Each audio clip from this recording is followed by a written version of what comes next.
Bueno, muchachos, vamos a reiniciar la clase. Entonces, lo que vamos a ver a continuación, vamos a revisar el tema de, vamos a iniciar a ver el tema de los sistemas de pensión. Vamos a colocar acá.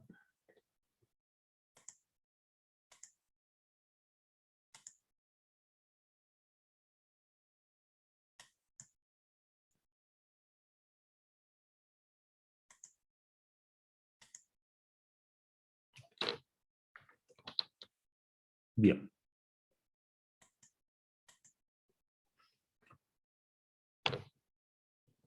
¿Cuál es el propósito de un sistema de pensiones? Recuerden que parte de la seguridad social, por ende, es un sistema de protección. ¿Ya? ¿Okay? Entonces, el propósito de un sistema de pensiones es proveer ingresos a personas que pierden su capacidad de autogeneración de ingresos debido a ver, ayúdenme aquí. ¿Qué cosas? ¿Qué contingencias vamos a cubrir con un sistema de pensiones?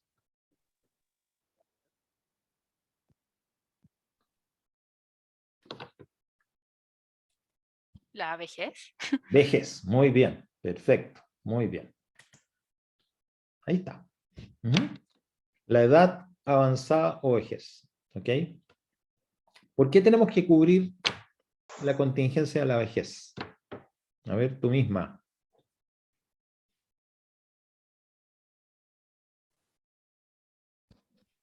Porque se asume que son personas que no pueden seguir trabajando correctamente. Ok, en parte, claro. O sea, asumimos, ¿no es cierto?, que las personas pasados cierta edad perderían su capacidad de autogenerar ingresos, lo cual es una verdad relativa, ¿ok? Porque hay personas que pierden la capacidad de generar ingresos jóvenes, ¿ya? Y hay personas de edad que es más avanzada, que no la pierden, ¿ya? Eso le iba a decir, profe, que también existen pensiones por la incapacidad física. Perdón. La incapacidad física. Ah, muy bien. Ese es el segundo motivo, ¿ok? Discapacidad. Que Eso. proviene de la Disculpe. invalidez. Esa es la segunda parte, claro. O sea, no necesariamente una persona llega a una edad determinada a la cual se hace acreedor del derecho de poder obtener una pensión, porque se asume que perdió ciertas capacidades, ¿ok? Sino que también puede ocurrir por un evento de discapacidad, ¿ok? Que es lo que ya en general se denomina invalidez, ¿ya? ¿Y cuál es el otro motivo por el cual tendríamos que cubrir contingencia en el sistema de pensiones? Fallecimiento. Muy bien, exactamente. Fallecimiento de una de las fuentes principales de ingresos de una familia, ¿ok? Que es lo que se denominan los beneficios de sobrevivencia. O sea, aquí estamos protegiendo a la familia, no a la persona, porque la persona falleció. Pero como era fuente principal de ingresos, entonces se entiende que estamos protegiendo a la familia de la pérdida de ingresos de el que tenía esa capacidad para hacerlo. O sea, básicamente los sistemas de pensiones cubren esas tres contingencias: vejez, invalidez y fallecimiento de la persona que genera ingresos. ¿Okay? Son los tres propósitos principales. Pueden haber otros, ¿ok? Sin duda alguna, pero estos son los que un sistema de pensiones tiene que cubrir en términos generales. ¿Ok? Ahora, principios que tiene que tener un sistema de pensiones, idealmente. Universalidad. ¿Qué significa universalidad? Que cubra a toda la población, que no deje personas afuera. ¿Okay?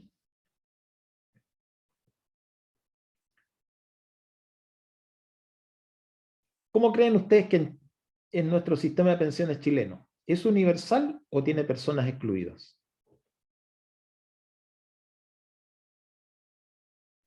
Todos pueden acceder a ella, pues, ¿no? ¿Ok? Los Todos, que impongan. ya. Los que impongan porque imponen, ¿ok? Porque cotizan, ¿ya? ¿Y qué pasa con los que no cotizan? Se le asigna una promedio. o algo así. Ok, sí, exactamente. La Aquellas pensión personas- básica. Aquellas personas que no cotizan también tienen derecho a una prestación, ¿ok? También tienen derecho a protección. ¿Ok? No importa cómo se llame, eso lo vamos a ver en su momento. Pero también, o sea, esta universalidad significa eso. ¿Ya? Bueno, quiero decirles que los sistemas de pensiones no necesariamente son universales. ¿Ok? En algunos casos no lo son. De hecho, el sistema previsional que existía en Chile antes de el que conocemos actualmente, o sea, el sistema llamado de las cajas de previsión, ¿ya? Que estuvo en Chile hasta el año 81, no era un sistema universal, sino que tenía solamente cobertura para aquellas personas que tenían un contrato de trabajo, o sea, que cotizaban, ¿ya? Y además que cotizaban cierto número de años, ¿ok? Porque si no lograban cotizar un mínimo de años, no tenían ninguna prestación, ¿ok? Y no existía ¿cómo se llama? Una cobertura para aquellas personas que no cotizaban. ¿Okay? No estaba previsto eso, ¿ya? Bueno, es un sistema de hace 50 años atrás, ¿ok? Pero el sistema que tenemos actualmente nosotros, y en general los países que tienen cobertura de seguridad social, se tiende a la universalidad, ¿ok? Otra característica es la suficiencia, ¿ya? Suficiencia significa que los beneficios o las prestaciones le puedan garantizar a la persona un cierto nivel de vida. ¿Okay? Es, digamos, algo bastante gaseoso, llamémoslo así, ¿ya? O sea, ¿cuál es el nivel de suficiencia? Pero bueno, al menos se dice que ojalá idealmente el sistema de pensiones provea recursos a las personas ante estas contingencias de vejez, invalidez y muerte que le permitan mantener un cierto nivel de vida. ¿Okay? Otro principio que tiene que tener un sistema de pensión es que sea sostenible financiera y socialmente a través del tiempo. ¿Qué significa esto? Que sea sostenible financiera y socialmente. Que pueda cumplir con los beneficios que otorga. Eso significa que pueda cumplir con los beneficios que otorga. Y la sostenibilidad social es que sea un sistema que tenga legitimidad entre las personas. ¿Okay? Que las personas sientan que el sistema realmente los cubre. Otra condición no indispensable, sino que necesaria que un sistema de pensiones tenga, ¿ya? ¿Okay? Es lo que se denomina solidaridad intergeneracional, intrageneracional y de género. Me voy a detener aquí para que ustedes mismos con sus palabras vayan intentando acercarse a qué significa. ¿Qué significa la solidaridad intergeneracional? ¿Qué creen ustedes que significa?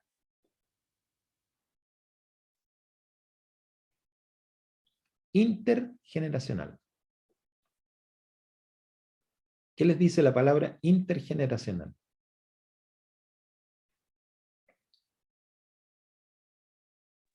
Entre distintas generaciones. Ok, perfecto, eso es. Solidaridad entre generaciones. Entonces, bien, Antioneta me contestó aquí al chat de todas las generaciones, está muy bien. Okay. Entonces, ¿cómo puede ser, por ejemplo, esto? Entre generaciones. ¿Ya? ¿Cómo podría ser la solidaridad entre generaciones?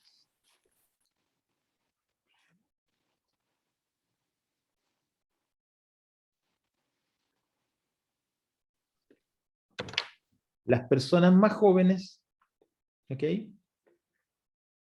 Que están llevando a cabo actividades productivas, de alguna manera están contribuyendo a aquellas personas que tienen edad más avanzada o tienen invalidez o han fallecido. Es decir, hay un traspaso entre generaciones. En este caso sería de los más jóvenes a los más viejos. Solidaridad intergeneracional sería entonces que aquellos que están activos, jóvenes, trabajando, contribuyen de alguna manera a poder financiar beneficios para aquellas personas que están en edad más avanzada o que han tenido eventos adversos como invalidez o muerte. ¿Ok? A eso se refiere la solidaridad intergeneracional. entre dos generaciones distintas. Intrageneracional, ¿qué significa? Ahora es intrageneracional.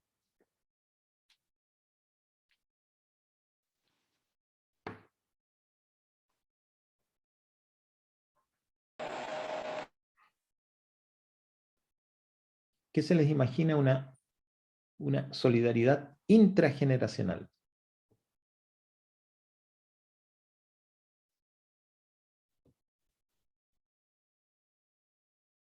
Inter es entre generaciones. Intra es La misma de generación. la ¿no? misma Dentro. generación. Ok, perfecto. Ok. ¿Cómo podría haber solidaridad intrageneracional? O sea, en la misma generación, supongamos entre las mismas personas jóvenes. En el caso de una invalidez, Claro.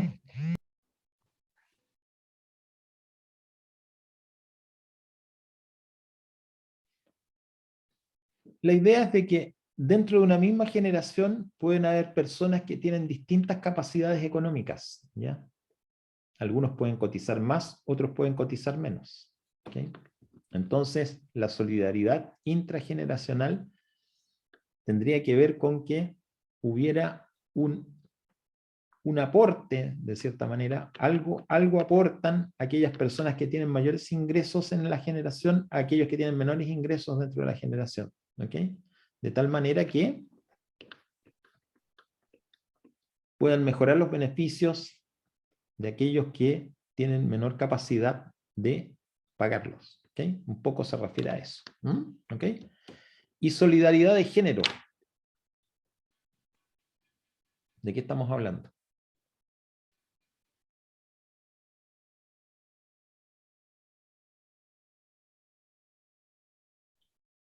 Solidaridad de género.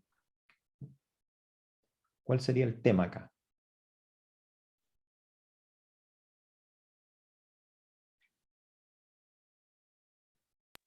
por ejemplo, la distinta edad de educación.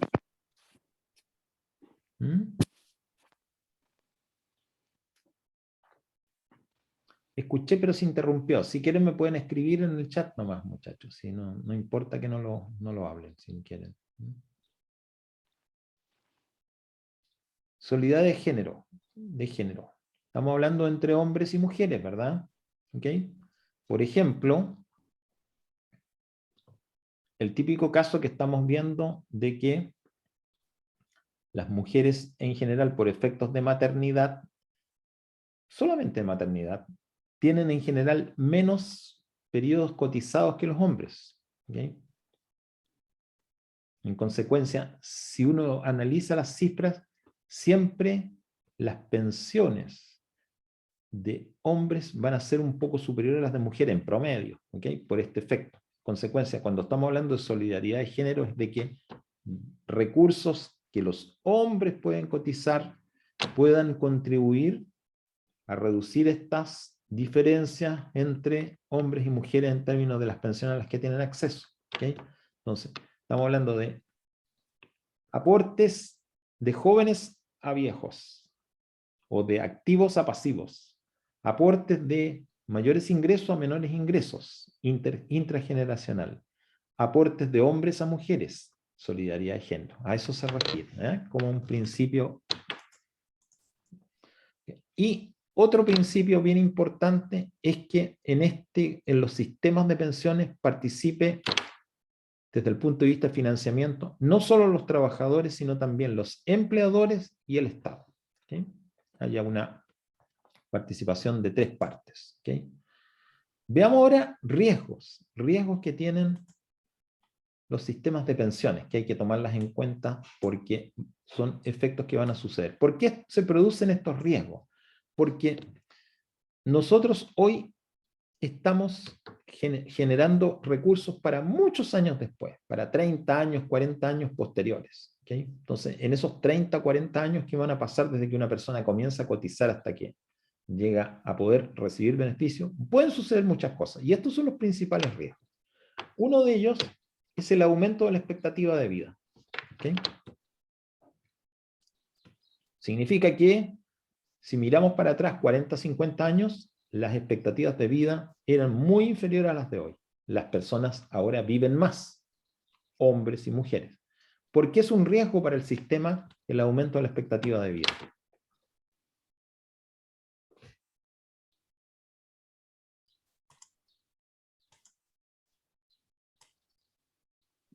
Porque son más años que tiene que pagar de pensión. Ah, ok, perfecto, exactamente. La pensión tiene que cubrir más años de sobrevida, exactamente. Entonces, este es un riesgo que puede tener un sistema de pensiones que tiene que tener una respuesta para ello. ¿Qué va a pasar si aumentan las expectativas de vida? ¿Ok? Un segundo riesgo es lo que se denomina el cambio en el balance demográfico. ¿Ok? Este cambio en el balance demográfico, léanlo ustedes como que ahora hay más población que tiene 60 años para arriba en relación a la población que tiene 40 años para abajo. ¿Okay? Porque eso puede provocar un riesgo en el sistema. Si este cambio en el balance demográfico se vuelve muy, ¿cómo se llama?, intensivo en personas que tienen una edad avanzada. ¿Por qué le provocaría un riesgo al sistema de pensiones?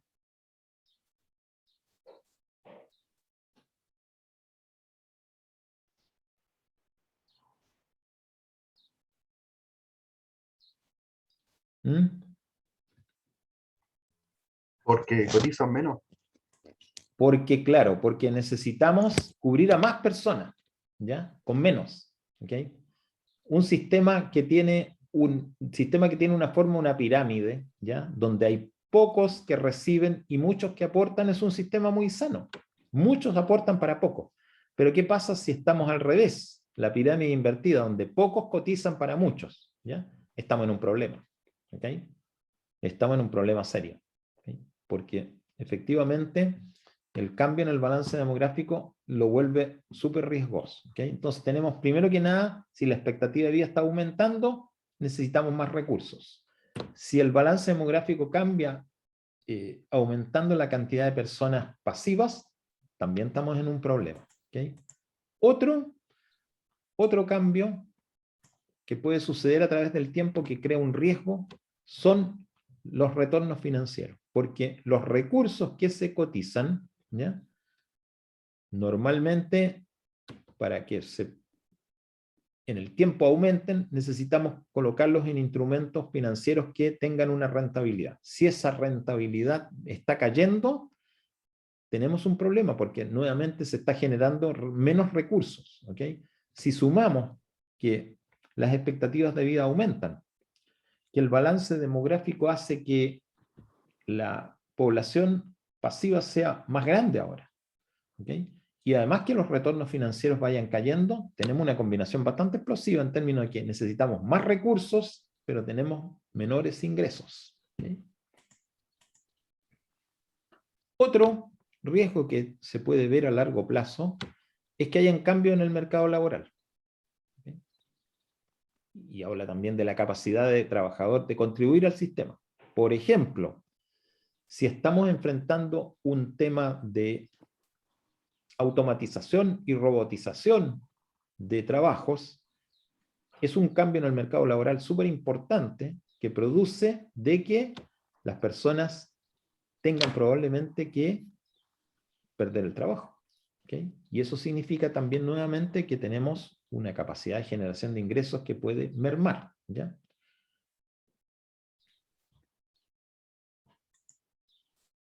Y otro riesgo, que no lo podemos dejar de lado, son los cambios que tiene el Estado para poder financiar la parte que se autoimpone, ¿okay? Que esto puede provenir, por ejemplo, de una recesión económica, como por ejemplo la que ha producido la pandemia. Significa que los gobiernos disponen de menos recursos para poder financiar prestaciones sociales que son crecientes, ¿okay?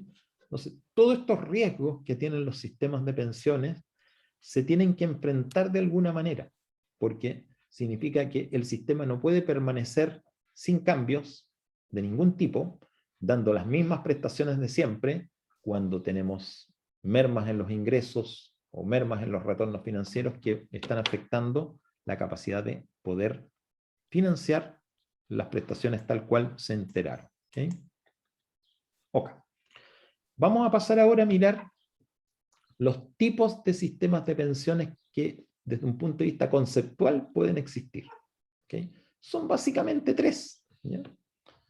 Vamos a ver que hay 2 en el margen y luego hay una gran cantidad que se sitúa en un sistema intermedio. El primer tipo de sistema de pensiones es el llamado sistema de reparto. ¿Ok? El segundo es el sistema de capitalización individual. ¿Ya? Y entre medio de esto tenemos sistemas de pensiones mixtos que mezclan características de un sistema de reparto con un sistema de capitalización individual. Miremos primero el sistema de reparto. ¿Cuál es la característica de un sistema de reparto? A ver si alguien conoce algo de esto que nos pueda aportar. ¿En qué se caracteriza un sistema de reparto? ¿Cuál sería su característica principal?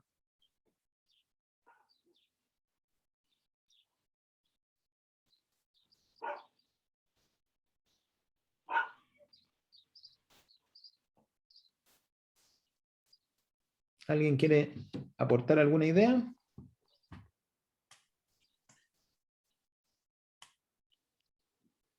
Un aporte obligatorio Ok, por parte de los trabajadores.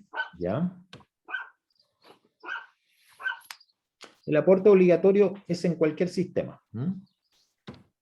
¿Sí? En cualquier sistema. Así que no es una característica propia de un sistema de reparto. Pero, ok, Entonces podría ser como un seguro solidario para la vejez. ok. ¿Qué podemos entender por un seguro solidario? Mm, En donde se va todo a un fondo común. Ah, ok, ahí estamos bien, muy bien, exactamente. Exactamente. La característica principal de un sistema de reparto es que las cotizaciones obligatorias, porque algo que no mencionamos recientemente, pero que vamos a aprovechar ahora de aclararlo, ¿ya? Las cotizaciones obligatorias van todas a un fondo común, ¿ok? Donde nadie tiene propiedad sobre esos fondos en particular, sino que lo que tiene son derechos, ¿ok? Derechos adquiridos, ¿ok? Entonces, todos los que estamos activos, todos los que estamos cotizando, aportamos recursos a un fondo común, ¿ok? ¿Ok? Y ese fondo común es administrado por alguna institución, que puede ser pública o privada, ¿ok? Que hace que los fondos tengan un retorno financiero, aumenten por efecto del retorno financiero, ¿ya?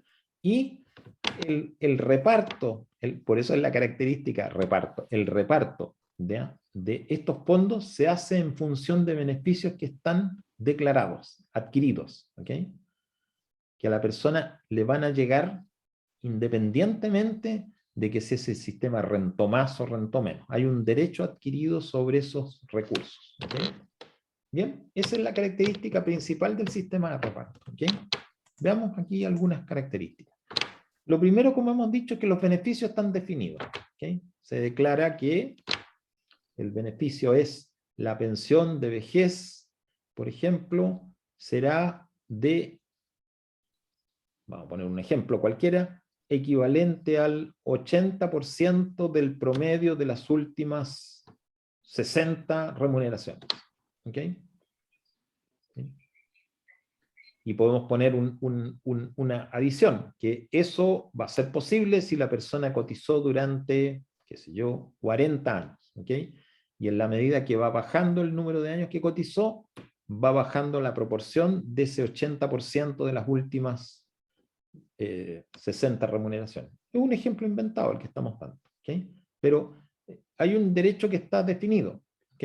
Que es 80% de las últimas 60 remuneraciones, donde si yo hice 40 años de cotizaciones, tengo el 100% y después comienza una escala decreciente. ¿Ok? El beneficio está definido. Esa es la principal característica que tiene, ¿ya?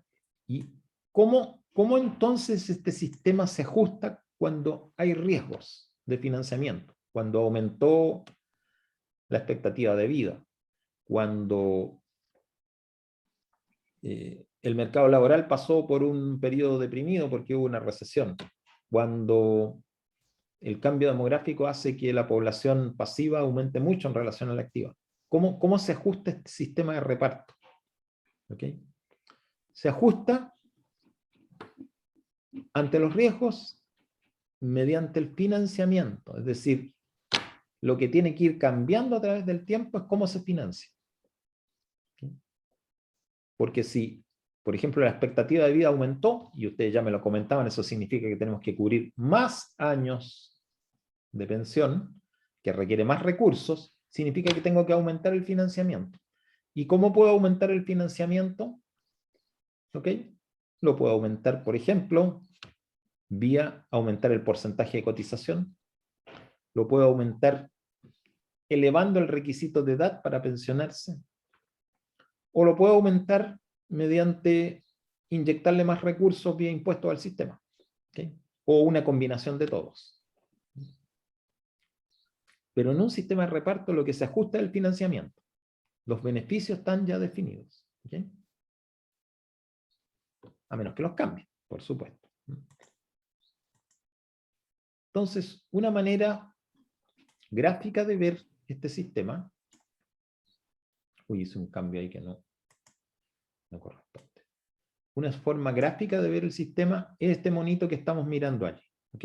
Donde estamos viendo dos ejes. El eje horizontal, ¿ok? Tiene la cobertura desde el punto de vista de años, ¿ok? ¿Cuántas personas están? Y desde el punto de vista vertical es el nivel de beneficios, o sea, los beneficios propiamente tal. ¿Ya? Este sistema tiene normalmente una población excluida, que corresponde a aquellos que no cotizan. ¿Okay? Porque este sistema de reparto dice, mire, usted para poder tener beneficios tiene que cotizar. ¿Ya? ¿Okay? Y tiene que cotizar un número mínimo de años en determinado momento. Y en consecuencia, a medida que va aumentando la edad, esa recta va teniendo una pendiente positiva y llega hasta un tope. ¿Ya? Es decir, el sistema de reparto normalmente dice la pensión máxima es de tanto. Independientemente de lo que usted cotizó, el beneficio máximo es este. ¿Okay? Tiene esa característica. ¿Qué debilidades tiene un sistema de reparto? En primer lugar, hay una cierta población que no está cubierta. O sea, el sistema de reparto puro no es universal totalmente. ¿Bien? Tiene una población no cubierta. Después también tiene una cierta población que no logra el mínimo para ser elegible. Gente que aportó, pero no recibe prestaciones.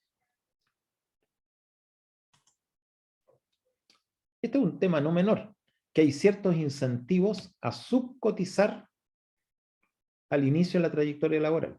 ¿Ya? Si yo sé que a mí solamente me van a computar las últimas 60 remuneraciones, que en los últimos 5 años, no tengo para qué cotizar mucho al principio de mi vida laboral.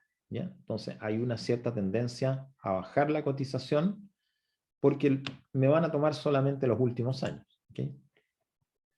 Es posible que el envejecimiento de la población genere una crisis financiera, en el sentido de que tengo que cubrir a más gente y por tanto el sistema se me vuelve notablemente más caro. ¿Okay? Y finalmente, como son sistemas que habitualmente están manejados por instituciones estatales, hay un cierto incentivo de uso de recursos. ¿Ya? Desviar recursos que tengo para pensiones, desviarlos a otros usos con el compromiso que devolverlos después, pero eso ya lo pone complejo. ¿Okay?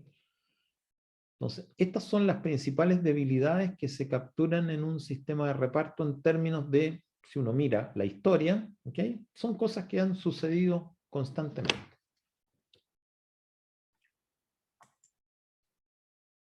Y hay una debilidad de regresividad en el sentido de que gente que, digamos, a veces se usan impuestos para poder pagar pensiones, ¿okay? Siendo que hay gente que no llegó nunca a tener una pensión porque no tenía los recursos suficientes o no cotizó para ella. Desde ese punto de vista se habla de una regresividad.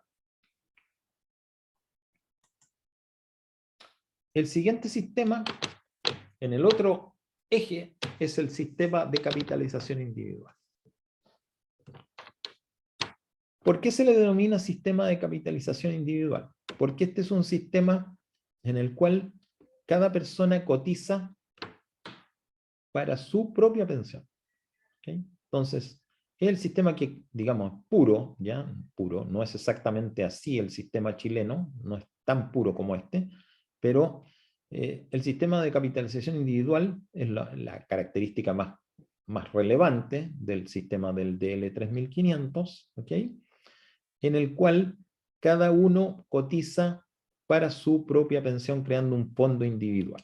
¿Okay? Si el sistema funcionara puro, significaría que no existen aportes estatales para ningún tipo de prestación adicional. ¿Ya? Pero si fuera así, así funcionaría el sistema. ¿Okay? Entonces, en este sistema de capitalización individual, lo que está definido no son los beneficios, sino las contribuciones. ¿Okay? Yo sé que en este momento tengo que cotizar un 10% de mi remuneración. ¿Okay? Eso es lo que está definido. Cotizo un 10% y el empleador cotiza una cierta cantidad. ¿Okay? Y con eso tengo derecho a coberturas. ¿Okay? Pero los riesgos, si suceden, si ocurre que el sistema tenga mayores expectativas de vida, hayan cambios demográficos, hayan recesiones, periodos no cotizados, etc., lo que se ajusta son los beneficios. O sea, si yo tengo una mayor expectativa de vida, el beneficio cae. O sea, mi pensión cae por efecto de mayor expectativa de vida, cae por efecto de menores retornos financieros, cae por efectos de periodos no cubiertos en cotizaciones, etc. La variable de ajuste es el beneficio que voy a recibir. Entonces tengo acá este siguiente monito, donde tengo también una cierta población excluida y tengo en consecuencia una curva que va aumentando a medida que el monto de ahorro va siendo mayor, mayor, mayor, mayor, y no tiene tope, ¿ya? Porque si logro reunir durante mi vida laboral una cierta cantidad de dinero, eso me da derecho a una pensión determinada. ¿Okay? No hay ninguna cosa que la tope o la frene. ¿Cuáles son los riesgos de este sistema? ¿Okay? Las debilidades que tiene este sistema ante los riesgos. Primero, que el riesgo financiero se traspasa a los beneficiarios. Menores retornos implican menores pensiones. El aumento en la esperanza de vida también se traspasa a los beneficiarios. O sea, si la vida ahora es más larga, significa menores pensiones. Todos los impactos en el empleo y los mercados laborales que tengan que ver con crisis económica se traspasan a los beneficiarios. O sea, si yo no cotizo un cierto periodo de tiempo, mi pensión va a ser menor. En general, un sistema puro de capitalización individual no tiene universalidad, porque hay personas que no van a lograr cotizar a lo largo de su vida y no van a tener derecho a una pensión. No hay solidaridad, no hay traspaso de recursos ni intrageneracional, ni intergeneracional, ni de género. Profe, disculpe, ¿y qué Sí. pasa con ese dinero si la persona muere? Ah, ya.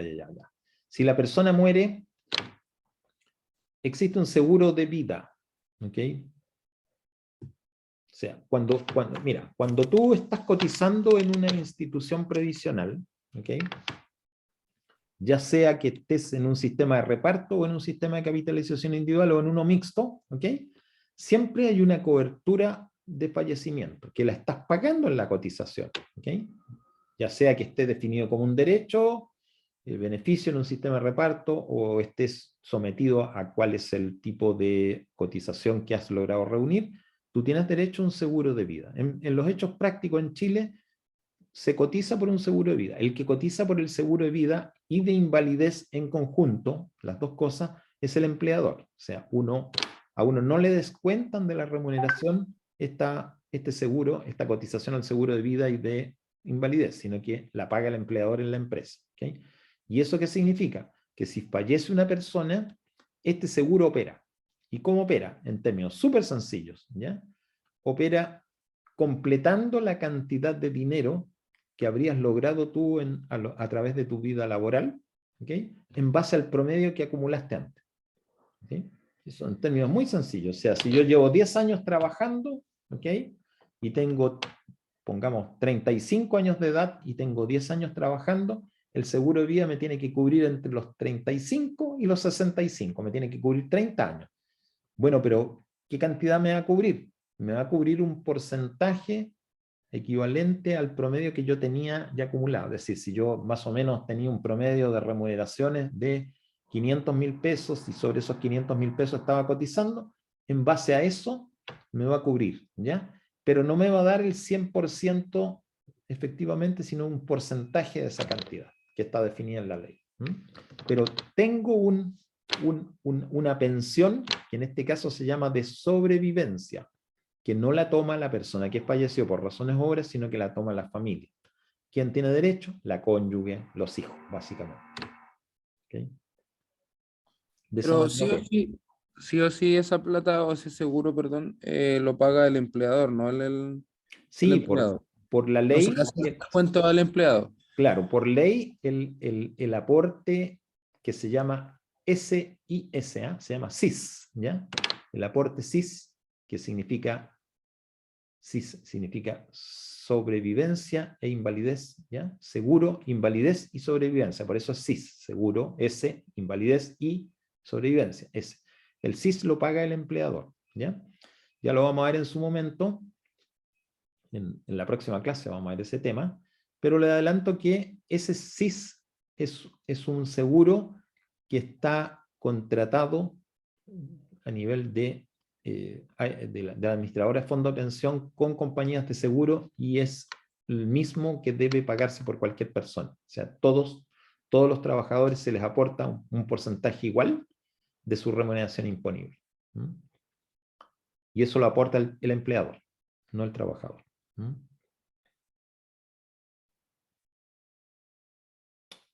¿Era tu pregunta? ¿Estamos? ¿Quedó contestada tu pregunta? Sí, profe. Ah, perfecto. Gracias. Ok. Entonces, estábamos en estas debilidades del sistema de capitalización individual, donde lo último que tenemos como debilidad es que el rol del Estado en un sistema de capitalización individual puro está limitado a regular y fiscalizar. Regular significa crear el marco legal, ¿ok? Y reglamentario, y fiscalizar que se cumpla. ¿Okay? Entonces, ¿qué ocurre? Que estos dos sistemas puros de reparto puro o de capitalización individual puro, en realidad son extremos que no los vemos en la práctica. Lo que vemos en la práctica son sistemas mixtos, ¿okay?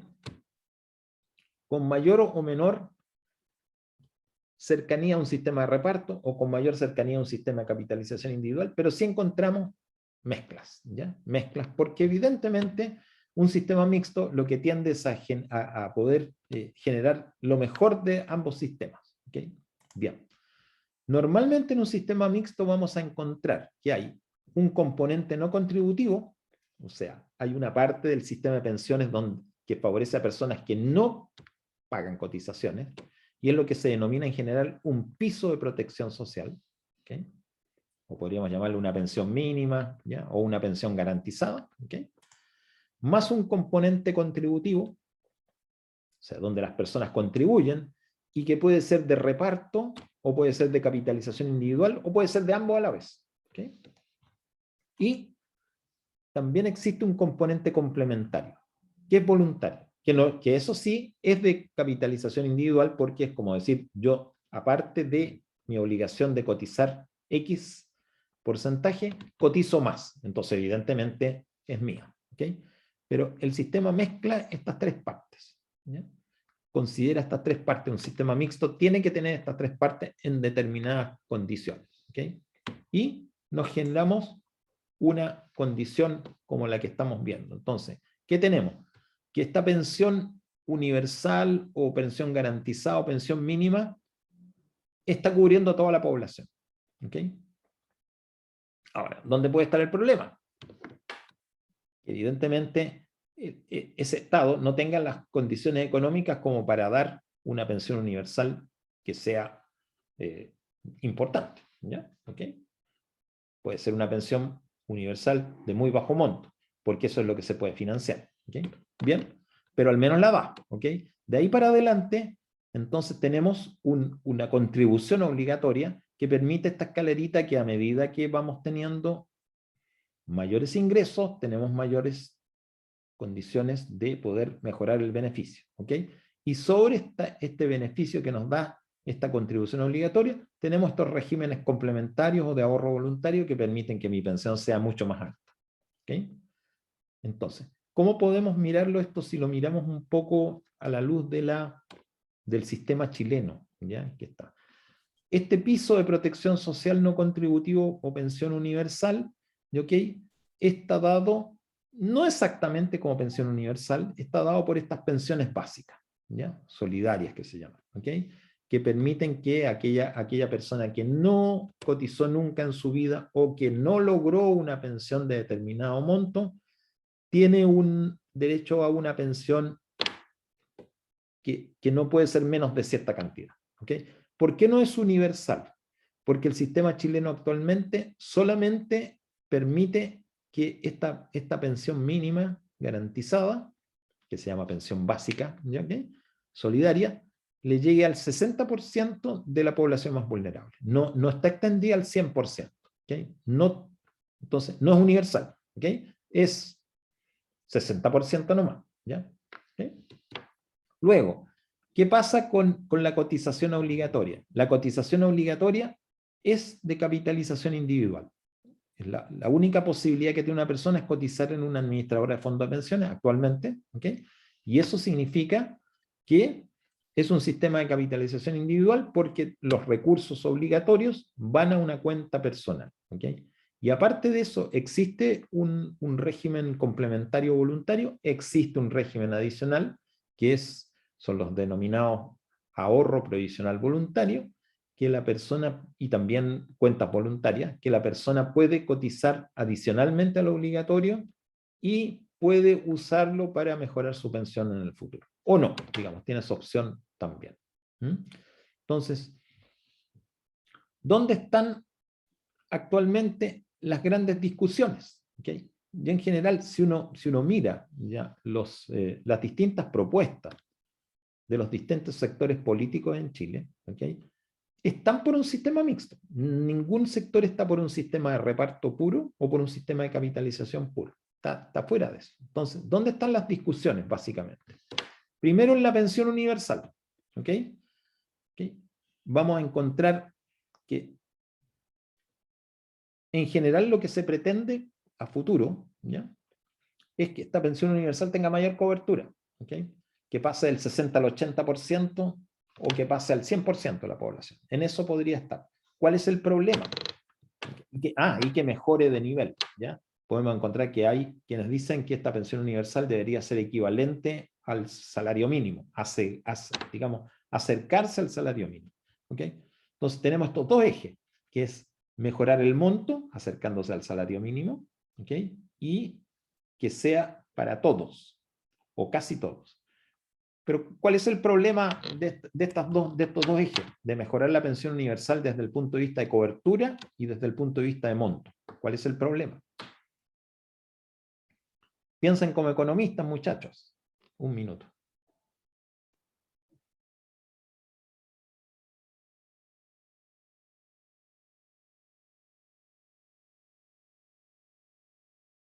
¿Cuál sería el inconveniente? ¿Cuál es la limitación? Para mejorar la cobertura y mejorar el monto.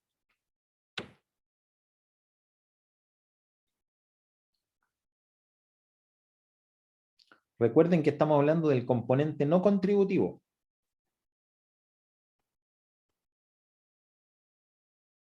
Porque aquí estamos hablando de que independientemente si cotizo o no cotizo, tengo derecho a una pensión mínima. ¿Ok? Y lo que estamos discutiendo es de qué monto es subirla y de qué cobertura tiene aumentarla. ¿Cuál es el problema en general que sucede con esto? ¿Qué limita estos deseos? Que son todos muy loables, por supuesto.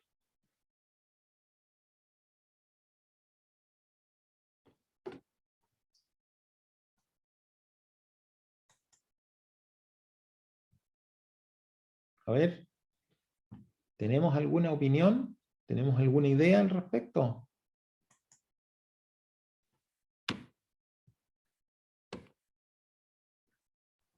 Pueden ser los ingresos de las personas. ¿Pueden ser qué cosa? Te escucho un poquito bajo. Ingresos de las personas.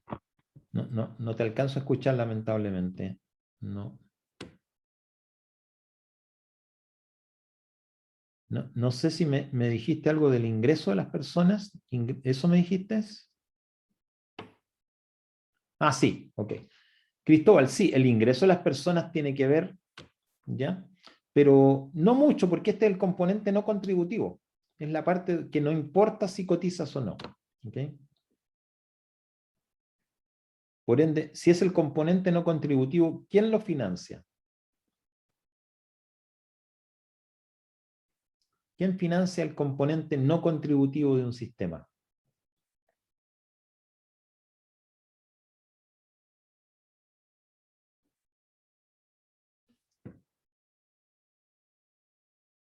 Si no ¿El lo... Estado? El Estado, muy bien, pues exactamente. El Estado es el que tiene que financiar la parte no contributiva, porque precisamente es porque es no contributiva. ¿Ok?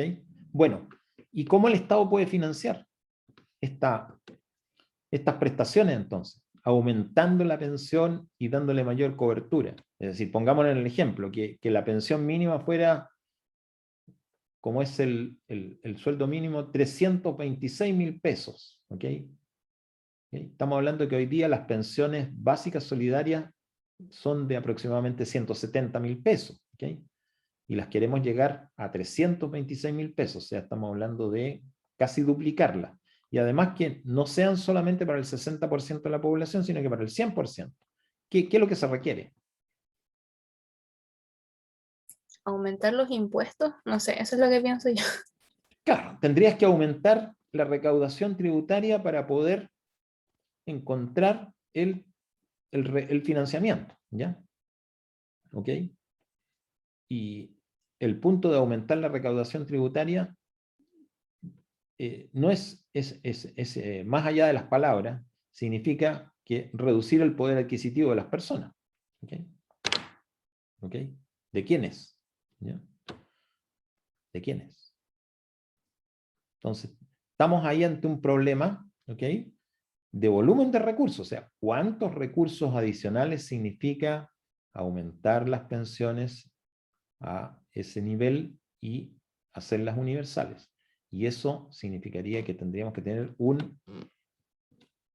¿cómo se llama? Un impacto sobre impuestos que sería relativamente fuerte. ¿Okay? Bueno, independientemente de ese, que es una limitación, un poco esa es la discusión en términos del componente no contributivo. Miremos ahora el componente contributivo. ¿Ok? ¿Cuáles en general las discusiones que están en este momento a nivel nacional? ¿Ya? Bueno, una que ha aparecido es que hay que aumentar la cotización. O sea, la cotización obligatoria del 10%, subirla. ¿Ok? ¿Cuánto? 5%, 6%. ¿Ok? Listo. Entonces ahí viene la discusión, ¿y quién la administra? ¿Ok? Entonces, en general, lo que se ha visto es cierta tendencia a decir que esto no lo administren las mismas instituciones, ¿ya? Sino que este adicional lo administre una institución distinta, que podría ser una institución estatal. Perfecto. ¿Okay? ¿Y con qué criterio? Con un criterio de una cuenta de capitalización individual, pero con otro administrador, o un sistema de reparto para esta cotización obligatoria. Y ahí nuevamente se abren las opciones. ¿Okay? Podrías tener un sistema en el cual la cotización obligatoria, una parte fuera a capitalización individual y otra parte fuera a reparto. ¿Okay? ¿Y cuál sería la lógica de tener una cotización individual, pero en un sistema de reparto? Probablemente tener esas solidaridades intrageneracionales o intergeneracionales o de género que habíamos mencionado antes. ¿Okay? Y sobre el sistema del componente voluntario no hay en general mayor discusión, ¿ya? En el sentido de que si las personas quieren cotizar voluntariamente un adicional, no hay ningún problema en que lo hagan. ¿Okay? probablemente la discusión podría estar en términos de los incentivos tributarios que puede tener esto o no. Entonces, como pueden ver, la discusión del sistema de pensiones que esté en un lugar u otro, en un sistema u otro, está en esos términos, ¿ya? Monto de la pensión mínima, ¿ok? Cobertura de la pensión mínima, ¿ok? Y cómo se administran los recursos contributivos, ¿ya? Si es un sistema de capitalización puro, si es un sistema de reparto puro, o es un sistema mixto, ¿ya? Donde hay un componente de capitalización individual más un componente de reparto compartido. ¿Okay? Un poco ahí están todas las grandes discusiones. ¿Ya?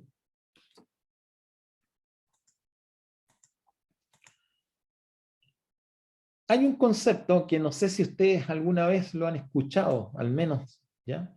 Que es el concepto de cuentas nocionales. No son nacionales, sino que nocionales. ¿Okay? ¿Han escuchado alguna vez hablar de esto? O como un título en el diario, o como alguna persona que lo haya comentado.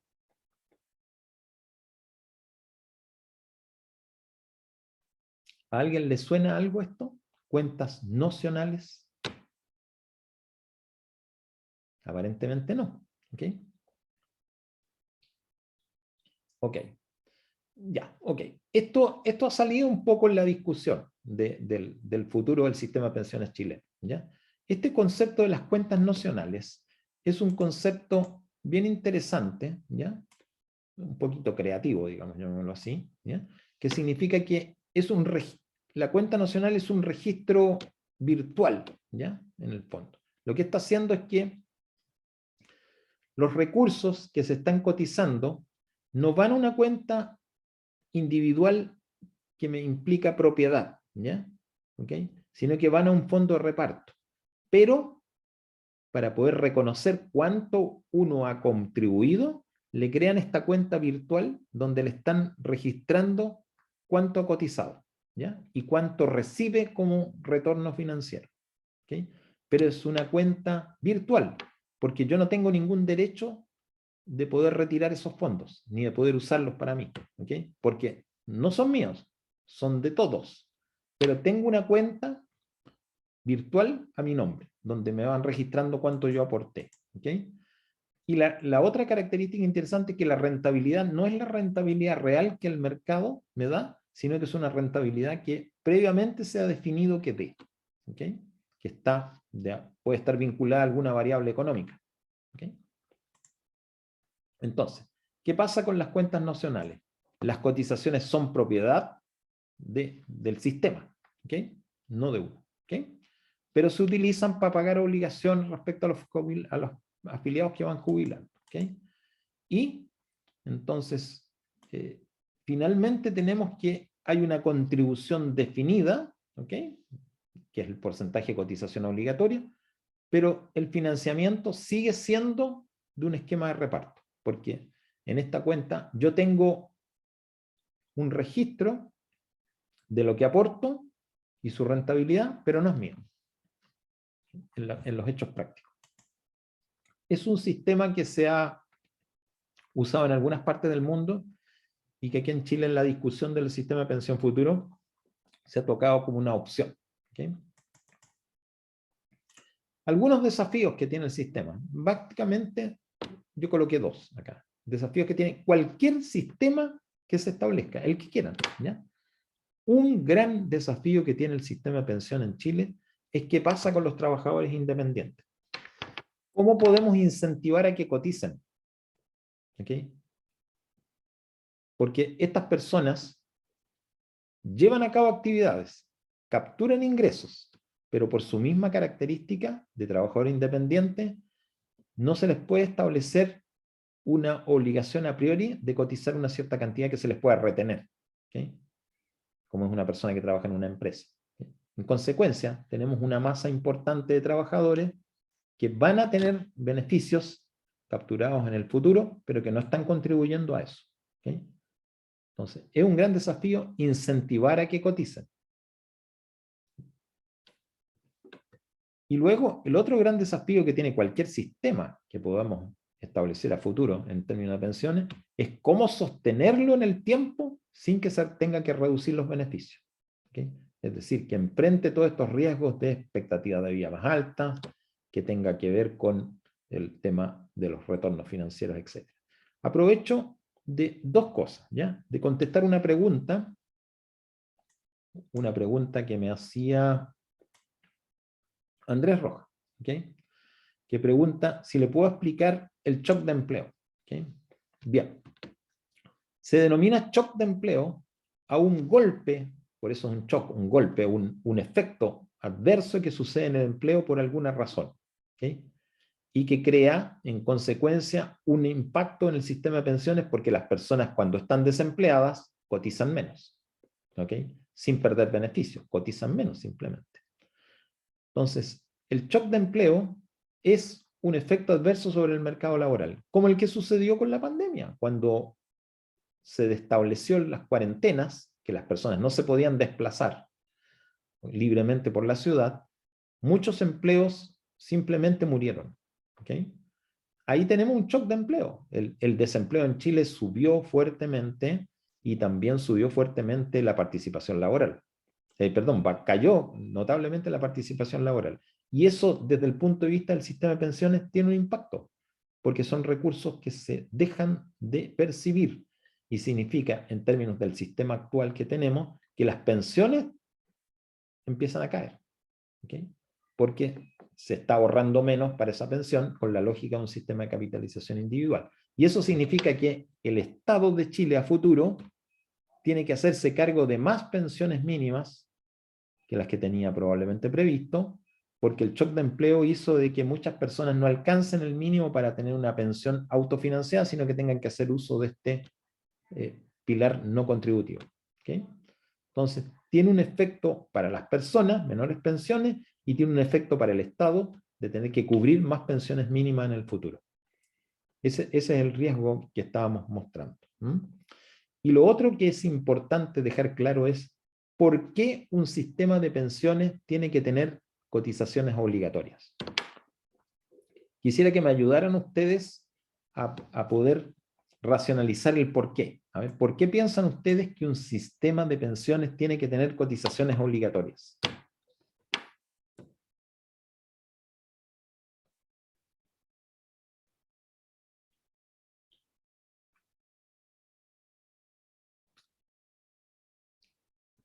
¿Quién tiene alguna opinión al respecto? ¿Podemos tener un sistema de pensiones con cotizaciones voluntarias puramente?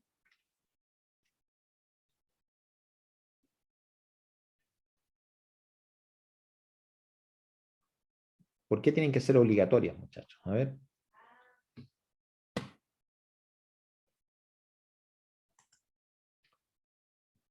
¿Quién me va a dar alguna opinión?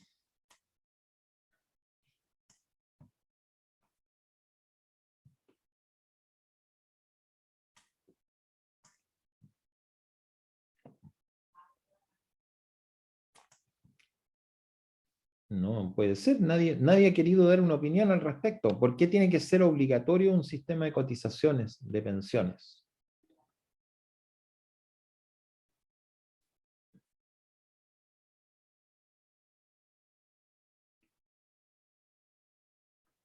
Bueno, me dejan a mí la explicación solito. Entonces, porque nos daría un futuro económico estable y seguro. Romina, a ver, nos daría un futuro económico estable. Me imagino que quieres decir por qué tiene que ser obligatoria, ¿ya?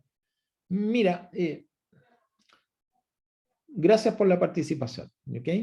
Porque está bien lo que estás diciendo, pero lo voy a aclarar un poquito más. Si no nos obligan a cotizar, ¿ok? Porque el sistema de pensiones trabaja con el fondo de los trabajadores, me dice Catalina. Pero quiero ir un poquito al corazón de la pregunta, ¿ok? Porque habría gente que quedaría sin dinero, porque si no nadie contribuiría y no habría ingresos para repartir. Ya, ahí nos estamos acercando bien, ¿ok? Correcto. O sea, si nosotros sabemos de que existe un beneficio adquirido por derecho, ¿okay? que yo llegado a cierta edad voy a tener una pensión. ¿Ok? Por mínima que sea, aunque sea una pensión muy pequeñita, pero la tengo adquirida como derecho. ¿Ok? Y yo tengo la posibilidad de no cotizar para ello. ¿Ok? No digo que todos, pero sí es probable que una buena parte de la población decidiera no cotizar. ¿Ok? Simplemente maximizando su beneficio presente, tener una mayor cantidad de dinero para gastar, ¿ok? Y dejando, digamos, para el futuro esta decisión de que voy a obtener una cierta pensión. Otras personas pensarán, probablemente, que vale la pena ahorrar para tener un mejor nivel de vida en el futuro. ¿Ok? Pero tenemos este tema. Entonces, la cotización obligatoria es un hecho universal. O sea, los sistemas de pensiones en todo el mundo tienen cotizaciones obligatorias. A lo menos una parte. Y también puede que algunos tengan cotizaciones voluntarias por sobre la cotización obligatoria. Pero obligan a que al menos una parte de mi ingreso tenga que cotizarlo para este producto llamado pensión. Porque asume de que de otra manera existe el riesgo que hay una parte de la población que, conociendo que hay beneficios futuros, los quiera obtener sin tener que aportar nada. ¿Okay? Entonces, esto también afecta a un tema principal, que es que todos debemos contribuir a un sistema que es para todos. ¿Okay? No existe otra forma de hacerlo que no sea obligando a las personas a cotizar. ¿Okay? Bueno, quiero contarles un poco brevemente cómo está constituido el sistema de pensiones en Chile. ¿Okay? Tenemos, en primer lugar, el sistema que es el que tiene mayor cobertura en Chile, que es el sistema llamado del Decreto Ley 3500 de 1981, que lo conocemos mejor por el sistema de las administradoras de fondos de pensión. Este es un sistema que mezcla capitalización individual más un piso de protección social. ¿Sí? Entonces tiene un componente de capitalización individual y tiene un componente no contributivo, ¿ya? Que está dado por las famosas pensiones básicas solidarias. ¿Sí? En conjunto con este sistema de pensiones del Decreto Ley 3500, existe un remanente del antiguo sistema de las cajas de previsión en Chile, que existieron hasta los años 80. ¿Okay? Todas aquellas personas que permanecieron en el sistema antiguo están hoy día bajo el alero de una institución que se denomina IPS, Instituto de Previsión Social, que entrega los beneficios. ¿Ya? Y esas personas, por supuesto, siguen cotizando este sistema antiguo y hasta el momento en que dejen de existir en este mundo. Es decir, el sistema del reparto de las cajas de previsión es un sistema que está en extinción continuo, ¿ya? Porque nadie ha podido ingresar a ese sistema después de que se creó el de las administradoras de fondos de pensión. Entonces solamente permanecen aquellas personas que están adheridas desde esos tiempos y que no se traspasaron al nuevo sistema del decreto 3500. ¿Okay? Y es un sistema de reparto puro, ¿ya? ¿Okay? Que requiere un cierto número mínimo de años de cotizaciones y que una vez que se completaron los años exigidos y la edad exigida, entrega un beneficio que tiene un tope también. Y finalmente tenemos el sistema de pensiones que tienen las Fuerzas Armadas y de Orden, que está administrada en estas dos instituciones que se llaman CAPREDENA, Caja de Previsión de la Defensa Nacional, y DIPRECA, Dirección de Previsión de Carabineros, que es también un sistema de reparto puro, ¿okay? Donde las personas que forman parte de estas instituciones cotizan, ¿okay? Y tienen derecho a ciertos beneficios en términos de pensión, ¿okay? Requieren un cierto número mínimo de años para poder obtener el beneficio, son 20 años de cotizaciones mínimo para poder obtener esa pensión, y los beneficios tienen que ver básicamente con que las pensiones tienen relación con las últimas remuneraciones obtenidas y que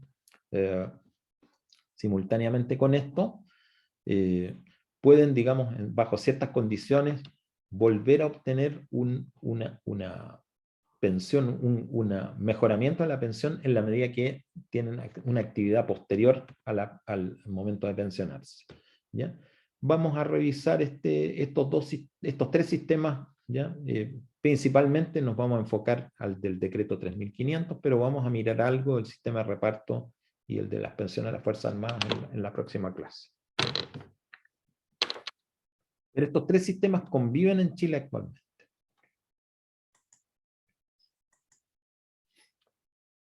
Quiero terminar la clase de hoy día mostrando el caso peruano y el caso uruguayo. ¿Por qué elegí el caso peruano y el caso uruguayo? El caso peruano lo elegí porque tiene una característica que es interesante, ¿ya? Y es que convive un sistema de reparto y un sistema de capitalización individual, y la ley peruana permite a cada persona que se incorpora al mercado laboral elegir a cuál quiere ir. Es decir, tengo la opción de un sistema estatal de reparto o tengo la opción de un sistema privado de capitalización individual, y yo soy el que decido a dónde me voy. ¿Okay? Este sistema en Perú también tiene dos componentes. Tiene un componente contributivo y no contributivo, ¿ya? Es decir, igual que en Chile hay un grupo de personas que va a tener beneficios aún no habiendo cotizado nunca en el sistema. El componente contributivo, que implica cotizaciones, convive un sistema público y un sistema privado. El sistema público tiene tres partes, ¿ya? Tiene una parte que se llama Sistema Nacional de Pensiones, donde están básicamente la mayoría de las personas civiles, ¿ya?, que deciden incorporarse a este sistema. ¿Okay? Tiene un sistema MEF, que significa Ministerio de Economía y Finanzas, ¿okay?, que es como el sistema de reparto en Chile de las cajas de previsión, o sea, gente que quedó allí por beneficios que hubieron en el pasado que ya no se dan, ¿okay? Y tiene una caja de pensiones militar policial que equivale a las Capredena y Vipreca en Chile. O sea, el sistema público tiene tres partes, ¿ya? Y el sistema privado de pensiones es administrado por entidades privadas que se llaman administradoras previsionales de fondos de pensiones, muy parecido al nombre que tenemos en Chile, y que está creado desde el año 92. ¿Okay? Y este componente no contributivo, ¿okay?, que es relativamente reciente, creado en el año 2011, es un sistema que entrega beneficios a adultos mayores civiles de 65 años o más, que no reciben pensión y que además están categorizados como de pobreza extrema. O sea, tienen no un sistema universal, sino que está limitado a una parte de la población mayor de 65 años, que cumpla con ciertas características. Aquí está un poco en un gráfico, ¿ya?, en un monito, el sistema de pensión del Perú. Como ven, el no contributivo, a los adultos mayores de 65 años, ¿okay?, y el componente contributivo, que se diferencia en el sistema público, que ya habíamos visto, para trabajadores civiles en general, del decreto ley 20.530, que es para algunos trabajadores civiles, en casos muy particulares, y los trabajadores militares, ¿ya? Y está el sistema privado de pensiones. Entonces, una persona que se incorpora al mercado laboral entra por el componente contributivo, tiene que elegir si va a estar en el sistema público o en el sistema privado. ¿Okay? Si elige el sistema público y es un trabajador civil, solamente puede ingresar a del decreto ley 19.990. ¿Okay? Si es un trabajador de Fuerzas Armadas o de Fuerzas de Orden, solamente puede entrar a que está al final. ¿Okay? Y nadie puede ingresar a actualmente 20.530, porque eso es simplemente para administrar beneficios de personas que en el pasado fueron cotizantes de este sistema. Si elige el sistema privado de pensiones, va a tener que cotizar en las instituciones privadas que ya vimos que se llaman administradoras previsionales de fondos de pensión. ¿Okay? ¿Cuánto aporta una persona que entra al Sistema Nacional de Pensiones? El sistema público ¿ya? Que mencionamos anteriormente. Aporta un 13% de sus remuneraciones.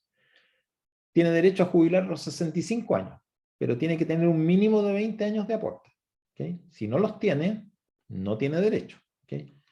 La pensión se determina como un porcentaje del promedio de remuneraciones de los últimos 5 años, 60 meses. Tiene mínimo, o sea, la pensión mínima que va a obtener con 20 años de aporte son 500 soles, que son aproximadamente 96.000 pesos. Y el máximo que puede obtener una persona que cotiza y se jubila a través del sistema nacional son 893 soles, que son aproximadamente 171.000 pesos. Estos son 14 pagos anuales, no 12. ¿Okay? Así que, en realidad, si lo lleváramos a mensual, implica un poquito más de 171, debemos estar en aproximadamente 200.000 pesos como máximo. ¿Okay? Y otorga prestaciones tanto por invalidez, como viudez, como orfandad y como asistencia. ¿Ya? ¿Okay? Aquí se refiere a que hay personas inválidas reciben beneficio, las viudas reciben beneficio, los hijos de padre o madre muerta reciben beneficio, y ascendencia significa otros familiares. El segundo sistema de la parte pública, que es el del Ministerio de Economía y Finanzas, que vimos, solamente comprende un grupo de funcionarios que recibían pensiones antes, ¿okay? Y está cerrado a nueva afiliación, así que es un sistema en extinción. ¿Okay? El sistema privado de pensiones, que es la alternativa, es un régimen de capitalización individual, donde los aportes van a una cuenta individual, y el valor de la pensión va a depender exclusivamente de los aportes realizados. ¿No? La edad de jubilación también es 65 años, no tiene tiempo mínimo de cotización, no hay monto mínimo máximo, y la cotización es de un 10% de la remuneración bruta, ¿ya? Más un porcentaje para el valor de la prima de seguro de invalidez o sobrevivencia. Entonces, ese es el sistema peruano.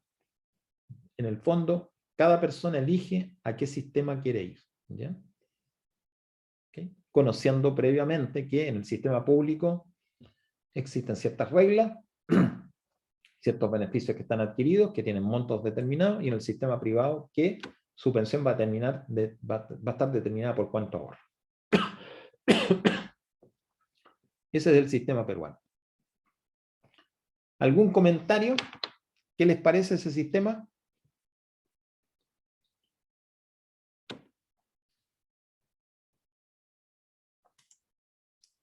¿Alguien que quiera hacerme un comentario sobre las características que tiene el sistema peruano?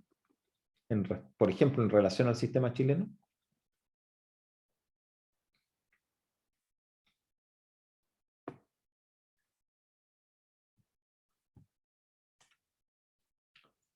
Ok, no las tenemos. Pasemos a mirar ahora el sistema uruguayo.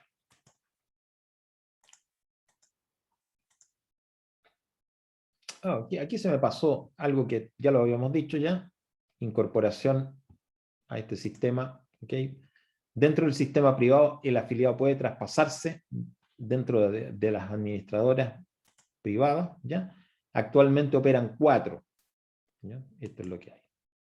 El sistema de pensión en Uruguay. ¿Por qué elegí este sistema de pensiones? Porque aquí la característica es que también convive un sistema público de reparto con un sistema privado, pero la característica es distinta que en Perú. En Perú, una persona elige al momento de incorporarse al mercado laboral si está en un sistema u otro. En Uruguay, todos tienen que contribuir al sistema público hasta cierto nivel de remuneración. Sobre ese nivel de remuneración, la persona es libre de elegir si se queda en el sistema público por el 100% de remuneración o complementa la cotización que hizo en el sistema público con una cotización en el sistema privado. ¿Okay? Entonces, es distinta la característica, ¿ya? Porque aquí ya yo no elijo en el ingreso, sino que elijo en relación a mi nivel de remuneración. ¿Okay? Entonces, este es un sistema mixto, donde convive un pilar de reparto con uno de capitalización individual. ¿Okay? Sería como que en Chile nos dijeran, mire, usted, independientemente de su ingreso, ¿okay? No independientemente de su ingreso, dirían, si usted hasta una remuneración, voy a inventar, de 400.000 pesos, la cotización, supongamos que fuera un 10%, para hacerlo fácil, los primeros 40.000 pesos de cotización usted tiene obligadamente que colocarlo en un sistema de reparto, administrado por una entidad estatal, ¿okay? Que le va a dar ciertos beneficios, ¿okay? Que le va a dar esta pensión máxima o esta pensión mínima, ¿okay? Si gana más de 400.000 pesos, puede cotizar todo en el sistema público y va a tener ciertos beneficios, o puede llevar el remanente, lo puede llevar a un sistema privado de capitalización individual, donde usted la sobrepensión la va a obtener de acuerdo a lo que cotiza. Eso es más o menos la lógica del sistema de pensiones uruguayo. La parte del pilar de reparto, ¿okay? Está a cargo de una institución estatal que se llama Banco de Previsión Social. Y la parte privada, ¿ya? Está conformada por administradoras que se llaman administradoras de fondo de ahorro previsional, ¿ya? Y por una compañía aseguradora que ofrece lo que se llaman rentas vitalicias, ¿ya? Y existen 4 de estas instituciones, una de ellas es estatal, de esas 4, y además en la parte de aseguramiento de renta vitalicia hay una sola que es estatal también. Hay otros componentes en el sistema de pensiones que no son el que estamos describiendo, que son sistemas paralelos que cubren a cierto tipo de trabajadores activos y pasivos por actividad, ¿ya? Que es una parte menor de la población, por ende, solamente decir que existen, ¿ya?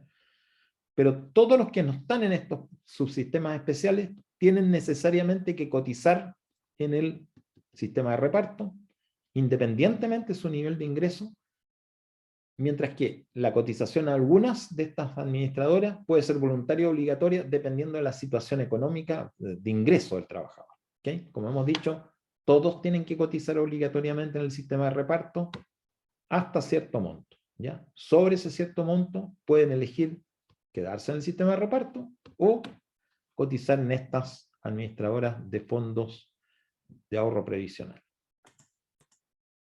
Aquí está un poco en un monito cómo es el contexto. Estos son los subsistemas paralelos, los que están a la izquierda, ¿okay? Dentro de esto encontramos el sistema de retiro y pensiones de Fuerzas Armadas. Como pueden ver, es algo similar a lo que ocurre en Chile, solamente que hay algunos sistemas especiales de profesionales universitarios, de notarios, de bancos, etc. La policía y las Fuerzas Armadas están como subsistemas paralelos. Pero lo principal en el Uruguay es el sistema de reparto del Banco de Previsión Social, ¿okay? Y las administradoras de fondo de ahorro previsional y de compañías aseguradoras, ¿okay? Entonces ya sabemos que lo que hemos dicho, la persona entra por este Banco de Previsión Social, sistema de reparto, y si tiene cierto nivel de ingreso, voluntariamente puede cotizar en estas empresas privadas, ¿ya? Para complementar su pensión. En Uruguay, eso sí, en Perú no es así, hay aportes personales y patronales. En Perú son solamente aportes personales, el 13% que mencionábamos antes. ¿Cuáles son las contribuciones que llevan a cabo los trabajadores en Uruguay? Están entre el 15 y el 17,5% en función de los ingresos percibidos, ¿okay? Y hay un aporte patronal de 7,5% adicional, ¿okay? ¿Cuándo se adquiere una pensión? Cuando se tiene un mínimo de 60 años de edad y 30 años de servicio. Ojo, no son solamente edad, sino que también 30 años de cotización, ¿ya? Y la distribución de los aportes entre la parte de reparto y la parte de capitalización depende de los ingresos y de la opción de afiliación, ¿okay? Bueno, ahí está lo que tenía para hoy día, de los sistemas de pensiones como concepto, como sistemas puros, donde vimos reparto, capitalización y sistemas mixtos, el sistema chileno con sus 3 componentes, ¿ya? Y vimos después Perú y Uruguay como casos que eran seleccionados para mirar cómo hacen las cosas distintas en otras partes, pero no son tan distintas en general. Okay. A esta altura, preguntas, comentarios que me puedan dar.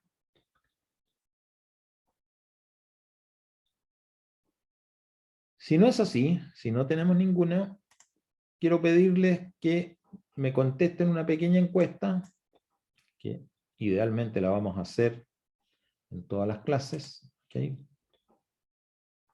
Que la voy a echar a andar ahora. ¿Ah? ¿Ok? Ustedes contestan. Ahí va. Por favor, las personas que están presentes, les agradezco que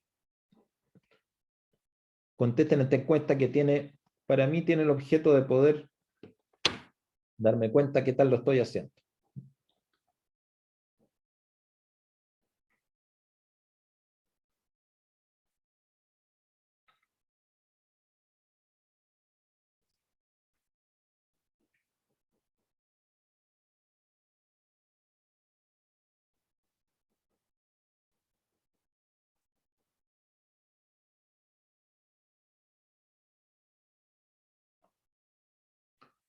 Ok, tenemos 22 respuestas de 23 personas que están presentes. Ok. Ustedes pueden ver el resultado tal como lo estoy viendo yo. Se agradece, ¿ya? Pero esto, insisto, tiene el propósito de yo poder darme cuenta de si tengo que hacer algún giro o no en la forma que estamos haciendo la clase. ¿Okay? No tiene otro propósito, es personal para mí exclusivamente. Y lo que le agradezco básicamente es la disposición de ustedes a contestar. ¿Ya? Bueno, voy a terminar la grabación en este momento para poder... Aquí termino la encuesta. Ok. Y ahora...